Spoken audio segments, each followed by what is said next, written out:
Hey, fabulous, happy day. Listen, as a financial life coach, girl, I know life has been lifing, but I just want to encourage you to build resilience. Let's build resilience. Why? Let me tell you something. You didn't just stumble across this video by mistake. This is not an accident. It's a divine purpose to encourage you to get to the next level in your life.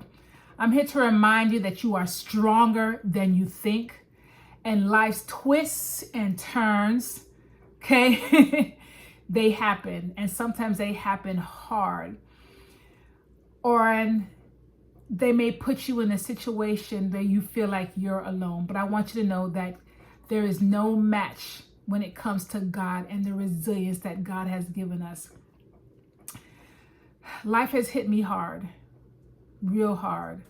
Losing my brother this past June 1st of this year, and then 7 weeks after that, losing my father, all unexpectedly. And when I think about that, and I think about now entering into these season of the holidays, Thanksgiving, which still is one of my favorite holidays. And I'm like, God, I don't want to celebrate. I don't want to celebrate. I just want to stay in my bed and just cry. But then I think about, would that do myself good? Will that do my family good?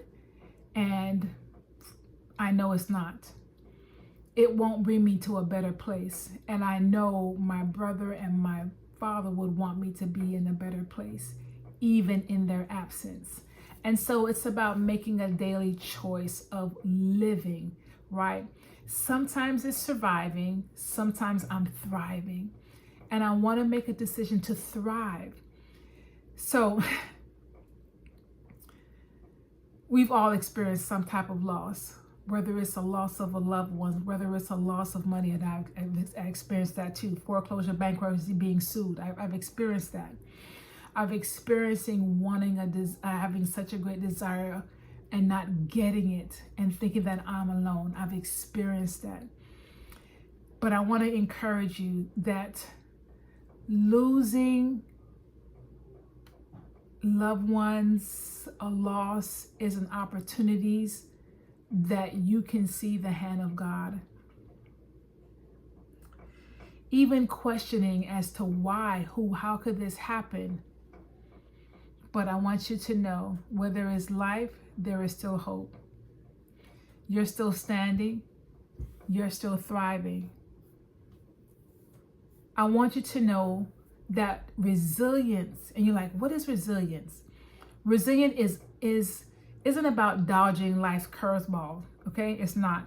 It's about standing back, even if you stumble, even if you have to crawl or cry your way through it.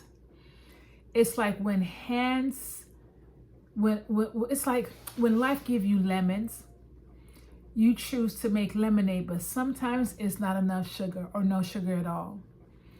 So you're like, what in the world should I do with these lemons? You can find something else to do with them. Be creative. Why do you want to be creative? So you don't be consumed with the lemons. Because sometimes you can get that lemon and it could be so bitter. But I don't want you to be bitter. I want you to be better. That's what I'm choosing, to be better. To be a better version of myself. Because I've experienced depression. I've experienced the sadness of feeling like nobody understands. I'm alone. I've experienced that. It's painful. It takes a lot of work. And you isolate yourself, which is dangerous. It really is. And so that's why with this loss that I'm experiencing, I'm choosing to thrive. Now, some days I am really surviving, really and truly. Some days I am literally surviving. But there are days where I'm making a conscious decision. And one of the ways that I'm choosing to help with my healing is coming and just sharing my experience here.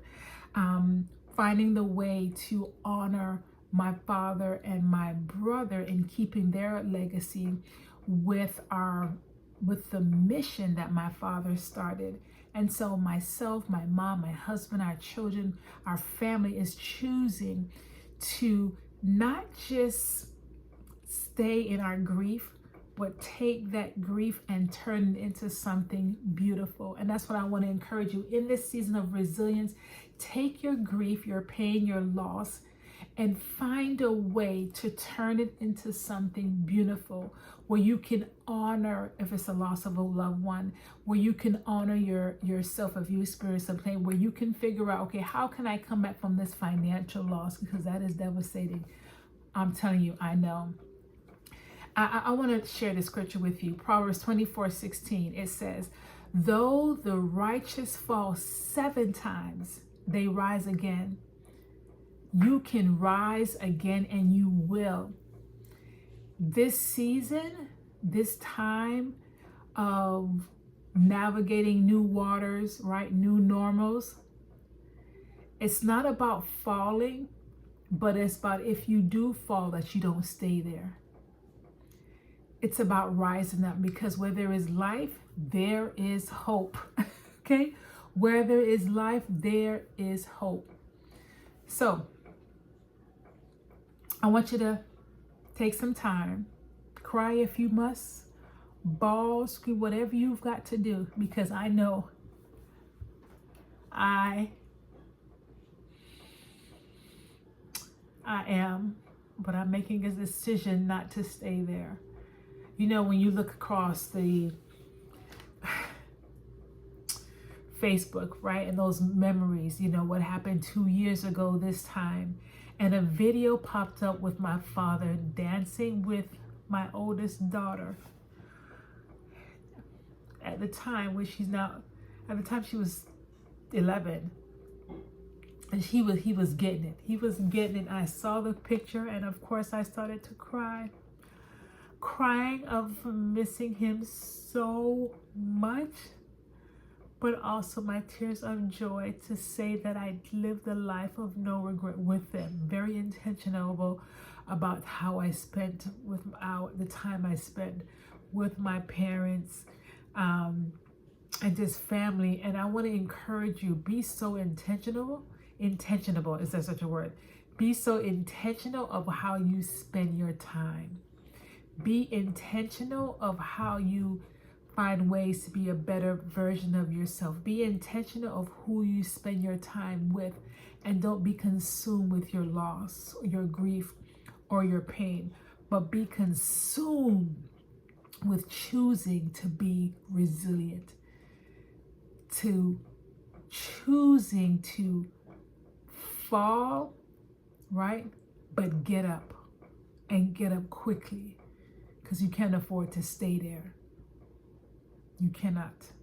When life gets messy, your spirit needs to stay strong. Trust me when I tell you, God got you. So what I want you to do is leave a comment if you just need an encouraging word, prayer, because as I come on here, it's to encourage, to pray, because then I'm encouraged. Why? Because then I don't get consumed with my grief and my pain when I can focus on being a blessing to somebody else, to encourage someone else through their pain, through their loss. And to say that you will get over is a lie. But to say that you can get through is truth. And that's what we're choosing, to be resilient so we can get through and not just survive, but to thrive. All right? So leave a comment, whatever I can pray, encourage, love to do so. This is Teacher Mel. Bye, fabulous. And like I always say, remember to pray, plan, and believe, because God is still in the business of doing miracles. Bye.